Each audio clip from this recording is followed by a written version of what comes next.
Welcome. This video is an introduction to the National Register of Historic Places in Louisiana. I'm Emily Ardoin, National Register Coordinator for the state, and I'll be giving you a primer on what the register is, how it's used, the types of resources that can be listed, and what makes a resource eligible. There are several different types of designations that recognize historic resources. Sometimes at the city level, some parishes have them. This is at the federal level. It's a nationwide list, but it recognizes resources that illustrate something important about our history or culture at the local, state, or national level. The register is administered by the National Park Service, and resources are nominated through authorized agencies for states, tribal lands, and federal agencies. In Louisiana, resources that aren't federally owned or on tribal lands are nominated through the Division of Historic Preservation in the Office of Cultural Development. More than 1,000 of Louisiana's historic resources are listed in the National Register. These include well-known places like the French Quarter, Poverty Point, the state capitol, and important examples of our unique architecture. And you can see some of these carry other types of historic designations in addition to National Register listing. And also lots of places that aren't as well known, but that still reflect something important about our history or culture.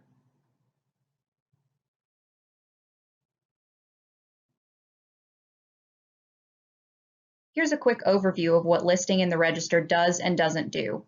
First and foremost, it provides recognition. National Register is an honorific designation, and it helps us to recognize the places that are important to our history, which can encourage preservation. It provides consideration and planning for federal, federally licensed, or federally assisted projects. That's through the Section 106 process, which you can learn more about in another one of our videos. It can also provide opportunities for financial assistance, including opportunities to apply for the tax incentives listed here and to apply for matching grants and aid when funding is available.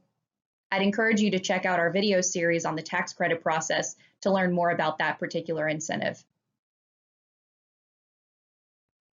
Now, register listing does not guarantee any kind of funding for maintenance or preservation, but it also doesn't place restrictions on the use or treatment of private property.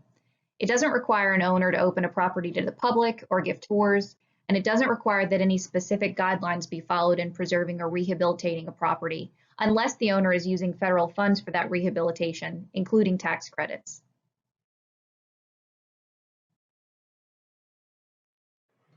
There are several different types of resources that can be listed, not only buildings, though they're probably the most common.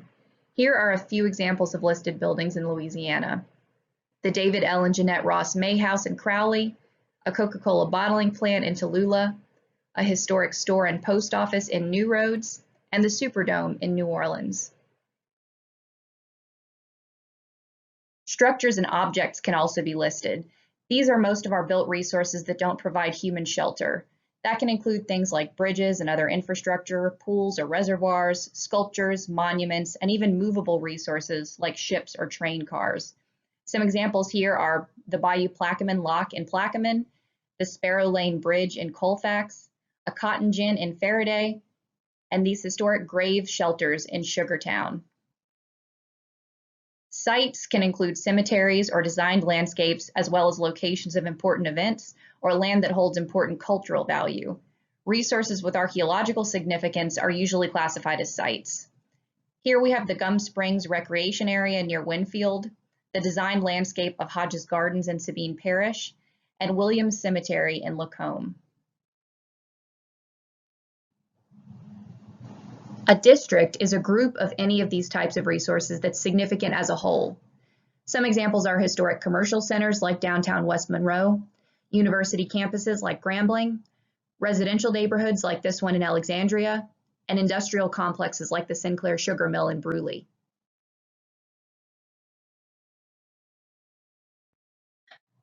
What makes a resource eligible for listing in the National Register? The simple version of the equation is significance plus integrity.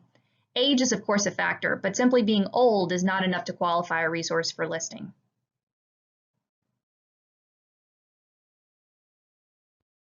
A resource has to have significance under one or more of the criteria established for the register. That significance can be at the local, state, or national level. So the register doesn't only recognize nationally significant resources. A listed resource can also be significant within its own community.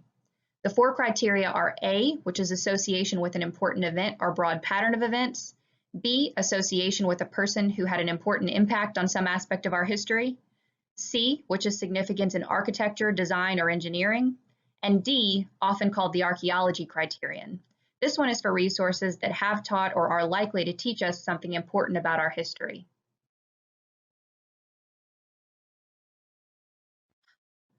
Each resource also has an area of significance, which is the context or part of our history in which it's significant. For example, something can be significant in the history of politics and government in the state, the history of education in the whole country, or the history of commerce or industry in a particular town.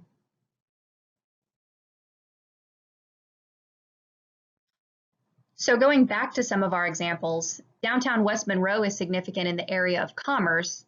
The May House is significant in the areas of education and politics and government because of the contributions of the May family in those areas.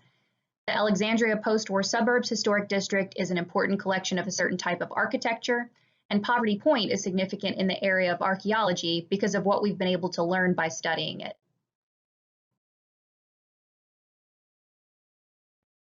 While only one criteria in an area of significance is required for a nomination, resources can be listed under multiple criteria, multiple areas of significance, and even multiple levels of significance. For example, Hodges Gardens is significant under criterion A at the local level, under criterion B at the local and state levels for its association with a person who had a significant impact on forest conservation and local and statewide tourism, and under criterion C at the local level in the areas of architecture and landscape architecture for the designs of both its landscapes and its mid-century buildings. The areas of significance here are entertainment and recreation, conservation, architecture, and landscape architecture. Avery Island is listed under all 4 criteria, covering multiple periods of its history. Areas of significance include agriculture, archaeology, commerce, industry, landscape architecture, invention, military, and conservation.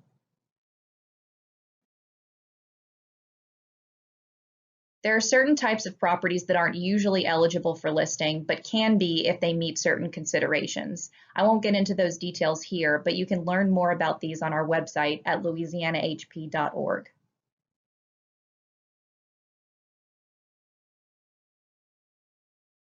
Once significance is established, the other major requirement for National Register listing is integrity. This is the ability of the resource to convey its significance. Does it retain its historic materials and other physical characteristics? Does it still have its context, its location and setting? Does it still have enough of the characteristics it historically had to retain its feeling and the association with the reason it's significant? Listed here are the 7 aspects of integrity defined for the National Register, and different aspects might be more or less important for any particular resource depending on its characteristics and why it's significant. Now that you know what kinds of resources can be listed in the National Register, you can explore all of the listed resources in the state on our website. Go to louisianahp.org, click National Register, and click Database. You'll see 2 options. You can either search the database by name, location, type of significance, or property or architectural style, or you can search an interactive map, either by entering an address or just browsing around it. This is a close-up of the Shreveport area, and the stars are for individually listed resources, and the pink shaded areas are the boundaries of districts. Clicking on one of those will pull up a page with the nomination form, images, and maps of the resource, so it's a great way to explore and learn about Louisiana's historic places.